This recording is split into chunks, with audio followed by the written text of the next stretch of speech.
Hey, Automathletes, Larry Sorensen here, and today I'm going to connect with Rebecca Butler and find out what makes her an automathlete that's not done yet. Remember, before we get started, if you enjoy our content, please hit that subscribe button and support the channel. All right, Rebecca, thanks so much for joining us today. Why don't you kick us off with a little introduction?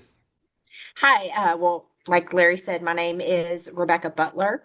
I am 42 years old, just recently turned 42, so yay.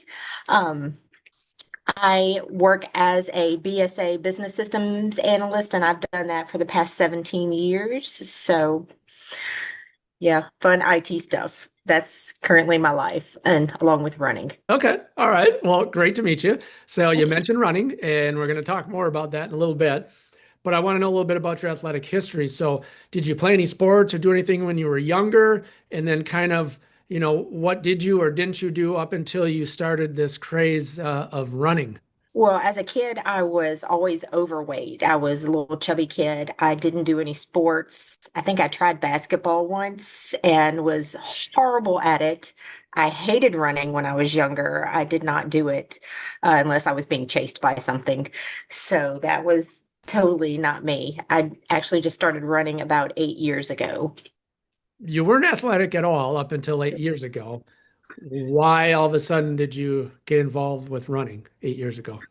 I actually lost 153 pounds. Like I said, I was always overweight. And one day I just decided I was done. I was over it. I woke up and I just couldn't breathe and I wanted to change my life. So I started losing weight and I hit a plateau and I'm like, oh, running is free. Let's run. I've since learned running is not free. Um, How much did you weigh at that one point?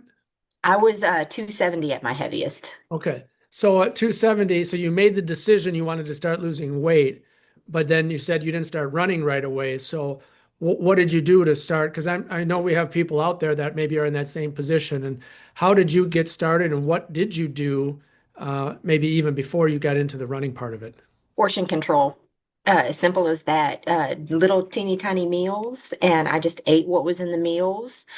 And it was regular food like waffles, bacon, just simple regular food that you can make and put in these little containers. I had somebody make it for me because I can't cook. So I did purchase those, and they were great and very delicious. And I lost about, I think, 60 or 70 pounds that way until it kind of stalled. And that's when I was like, okay, let me do something else. And that's when I started running. What did you do when you got started running? Did you go out and buy some shoes or how did that really sort of materialize?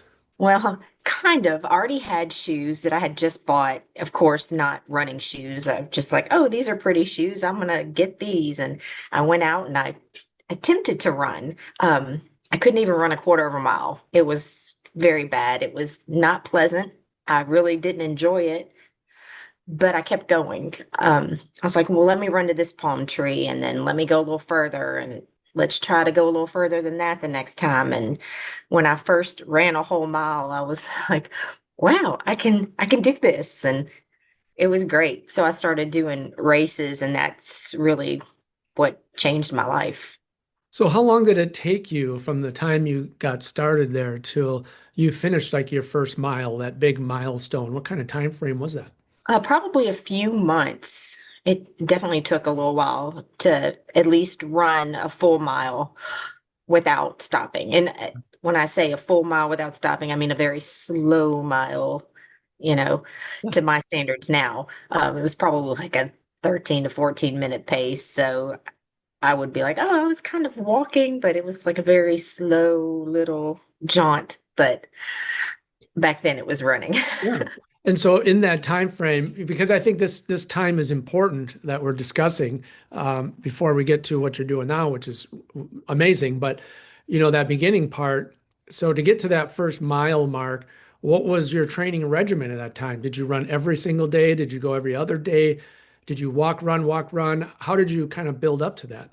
I did the walk run strategy. Like I said, I would kind of gauge and see where I would go next. Like, okay, on the street I lived on, there were like two or three palm trees. So I would gauge it like that. Every day I'd go a little further. Like I'd walk from this section to this section, and then I'd run a little bit, and I just keep making that distance a little further until I could run a full mile or run a full 5K or, run a full 5 miles without stopping. And it did take a while for me to get to that step, Yeah. to where I could run a whole 5K. And even running on a treadmill versus running on the road was totally different. Yeah. It was different time frames, different paces, Yeah. so there's a lot of milestones between there. Now, did you have any issues, especially when you started when you were heavier? Did you have issues with your knees and ankles and hips and those types of things, or no? Oh yeah, everything hurt. My knees hurt, my feet hurt, my hips hurt. Trying to find the right uh, sports bra to wear was an issue. It was all a learning curve, trying to find out, what shorts I could wear and just the right clothing and all of that was very somewhat frustrating, but I learned a lot. Um, Especially with the shoes because I had issues when I started with my feet.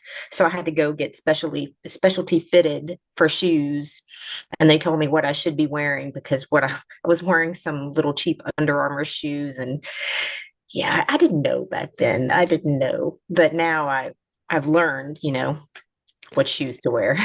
You talked a little bit about getting the right shoes and fitted shoes. Was there a specific running store or something, or what advice would you have for someone who was in that beginning stage and they don't know anything about shoes and they're like you, well, I'm just going to go pick my favorite color off the rack and then they can't figure out why their feet are killing them. So, what advice would you have to get started, get pointed in the right direction so that you get proper shoes?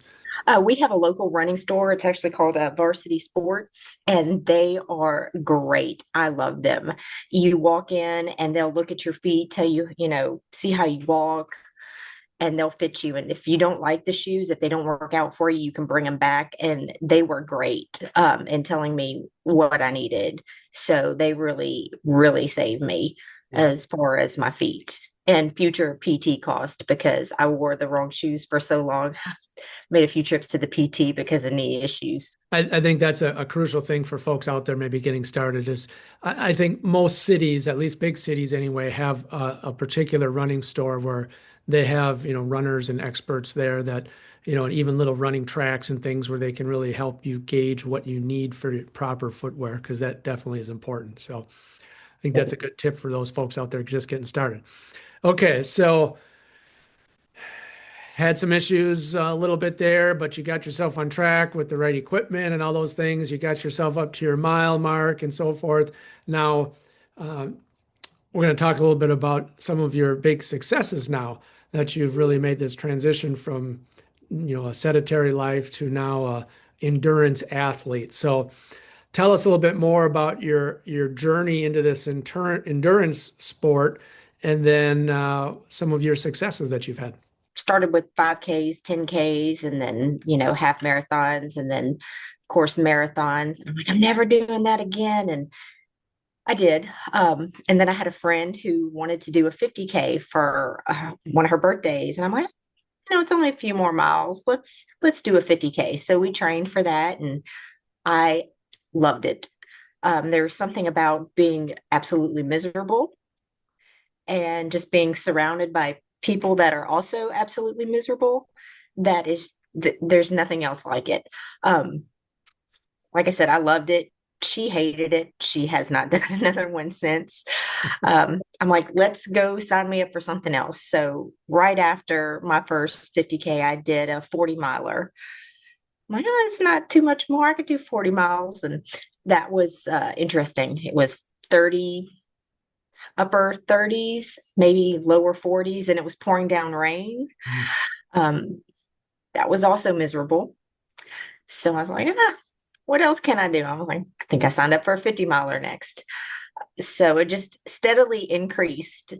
I was trying to find a distance that I really hated that I wouldn't go above. And yeah, I've stopped at 100 right now Yeah. because I kind of want to concentrate on doing the best I can at 100 and doing that. But the journey to get from 50K to 100. I mean, there's been so many different aspects of it. I did one where it was 120-degree heat index in July in Mississippi, and oh, it was a it was fun. It was fun. I learned a lot from that race because you don't realize how much sweat goes into your feet and the blisters that you get, and just everything is miserable. Um, but every time you do a different race, whether it's raining or there's crazy heat or hills, or you always learn something different. And I think that has really helped me uh, where I am now because I've learned so much from every single race I've done. Well, you mentioned that you're up to that 100 mark and you're trying to really improve your speed and so forth at your 100 mark, but you just had a big achievement at the 100 mark. So tell us about that. That was actually Viper. It was in Memphis in April, and that was my third 100-mile distance. My first one was, I think, in 2022, and I was dead last. Then I had a DNF uh, out of a 156, and I made it 100. And then here comes Viper. So I had no idea what to expect from Viper. I went in, and the course was crazy. The race director was amazing. James, he was great. They had a 200-mile race going on at the same time. And at that time, there was this crazy weather in Memphis. It was flooding. They had to redo the course. I don't know how many times. They had to pause the 200 miler. Our race, which was supposed to be a 33-mile loop, wound up being a 10K loop on pavement, not through trails. So while I did bring some road shoes, I left them at the hotel. I brought my trail shoes. So I'm running on pavement in trail shoes for 100 miles. Um, and it turned out when our race started, it stopped raining and it got hot and miserable, just kind of like how it is all the time in Louisiana. So I was kind of used to it, but I kept going. I tried not to think about the misery, and I just really concentrated on just going forward. And I happened to win that race, and not just female, like the whole thing. And it was rather amazing. Wow. So you actually were first overall, both men First and overall. Yeah. wow. I was shooting for sub 24, and I actually got 20 hours and 10 minutes. So well above my goal that I wanted. But it was great. It was Wow. an epic experience. What kind of mileage pace does that come out to be? 12-minute mile Yes. throughout. Yeah.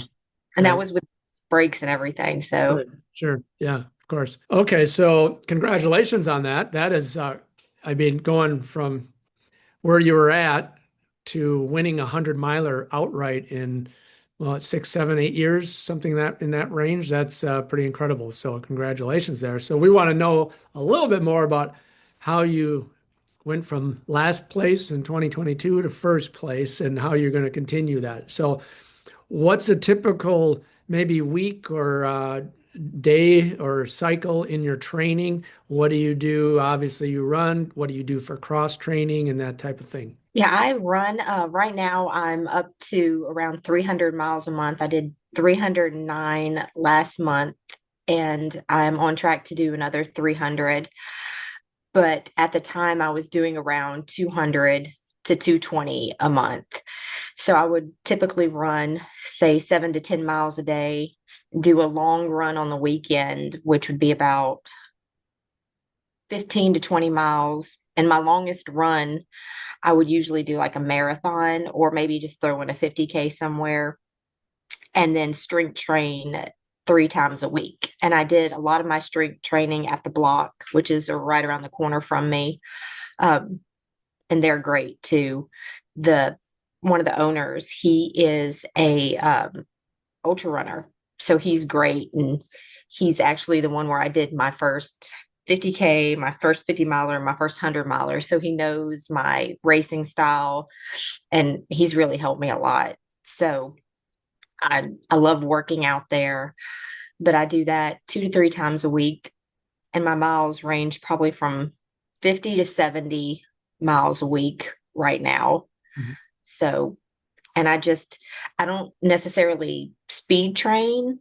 I just honestly run what I feel, um, which I've heard is somewhat different. You know, I know a lot of people run for speed or they run for specific times, but I just go out there and if I feel like running 7 minutes, I'll run 7 minutes. If it's a long day and I'm tired because I get up really early, it may be 10 minutes, but I just do what I feel. Yeah. Same in races. I just do Yeah. how I feel. So when you're strength training for endurance, obviously, like, a lot of the sprinters I talk to are doing, heavy squat work and, plyometrics and all that kind of stuff. What kind of strength training do you actually do? I do a little bit of everything. Like there's some workouts where I do squats and I do box jumps and I'll do let's see, trying to think of what I did yesterday. Oh, I did windmills and squats then and pull-ups and farmer carries and just all sorts of different things. I do the stair climber a lot. Yeah. That's one of my go-tos because I think it helps on the trails, especially uphill. Yeah. So I have a love-hate relationship with the stair climbers. Okay. All right. So obviously tons of physical activities going into your training and you're competing. Um, Two parts of this question. One, how do you eat in general? And do you focus on anything in particular, more proteins, carbs, what have you? And then, well, let's start with that. And then I want to talk a little bit about how you eat during a 24-hour race. So, what's your general nutrition? Slightly bad. Um, I love sweets. I am I can't get enough sweets. So I love cake, I love cookies, I love ice cream, and I eat all of that. But I try to do it in moderation. So my diet is more of a 12-year-old kid. There's cinnamon toast crunch. I do try to throw in a little good stuff. Like for breakfast, I'll have eggs with some spinach and some turkey bacon. And then for lunch, usually chicken and vegetables. And then dinner is where I go a little crazy and do cake, ice cream, just a little bit. Now you're talking about a 20 to 24-hour race. What do you do there? How do you eat during that? How do you, well, stay hydrated, obviously, but well, how do you do that? That's recently changed for me. So when I first started doing ultra running, I would once again just binge on like cookies and sweet stuff while I was running. Like I would grab a handful of M&Ms, you know, pocket quesadillas. I call them pocket quesadillas because I'd stick them in my pocket for later. Um, but now since I've started to get faster, I don't really stop anymore. I just kind of carry stuff with me. Gummy bears. I do a lot of gummy stuff because the texture is good. And nerd clusters are amazing. If you haven't tried those yet, I don't know what that is. yeah, they're like these little clusters of nerd balls, and they're so good. And they're also the perfect consistency, and they have plenty of sugar to keep you going. So I highly recommend those. The blue ones, not the pink ones. But gummy bears, nerd clusters, gummy worms, anything gummy Okay. is my go-to. I really have nothing of nutritional value while doing a 24-hour race. Just It's get as really much not good. sugar and stuff in you as you can. Hey? Bunch of sugar and just keep going as long as the sugar takes me. Yep. Yeah. Okay, so how do you recover? I mean, 10 miles, 7 to 10 miles every day with a couple long runs sprinkled in there. That's a lot of wear and tear on the body. So how do you recover?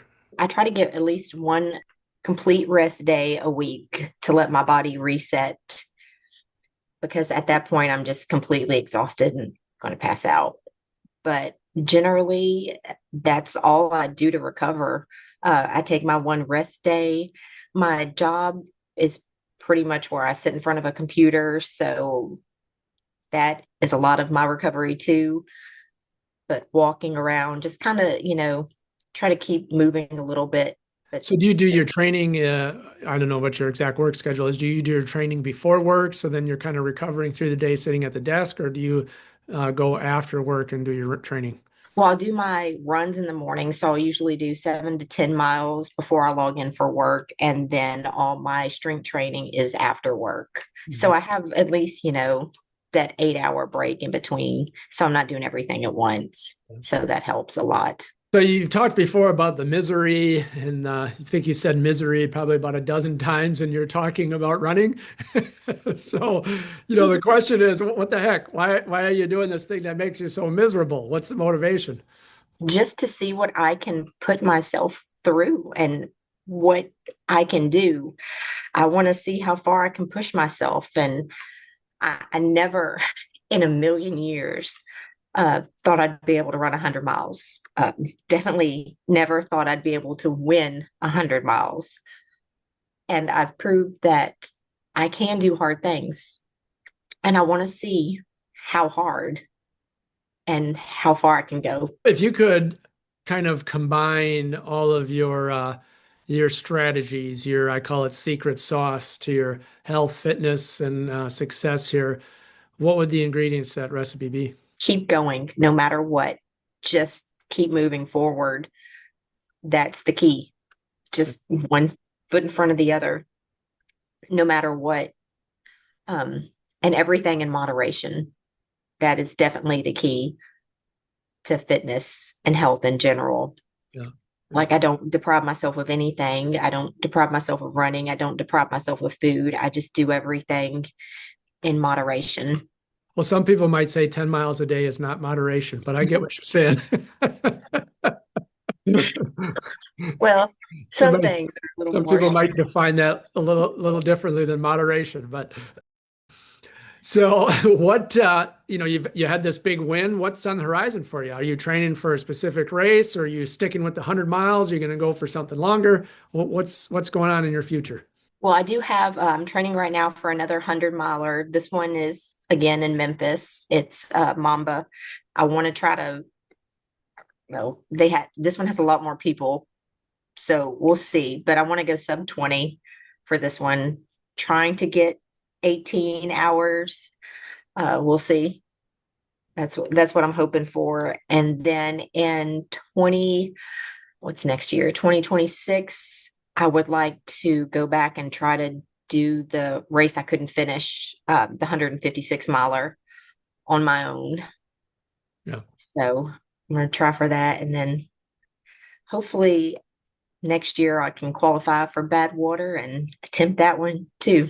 So that's the goal for 2027. We're going to have a little fun for a minute with some rapid fire questions just to get a little bit more knowledge about who you are. So, a couple of simple ones. Let's start off with an easy one. What's your favorite color? Purple. Any particular reason? My mom liked it. You're going to get this for free. Which one are you going to take? The beautiful farmhouse with acreage, a lake house, or a penthouse? Farmhouse with acreage. Okay. All right. Um, All right, it's downtime, right? It's your day off, you're resting. You're just gonna chill for a little bit. Is it a book, a movie, or a podcast? I would say a book. Okay.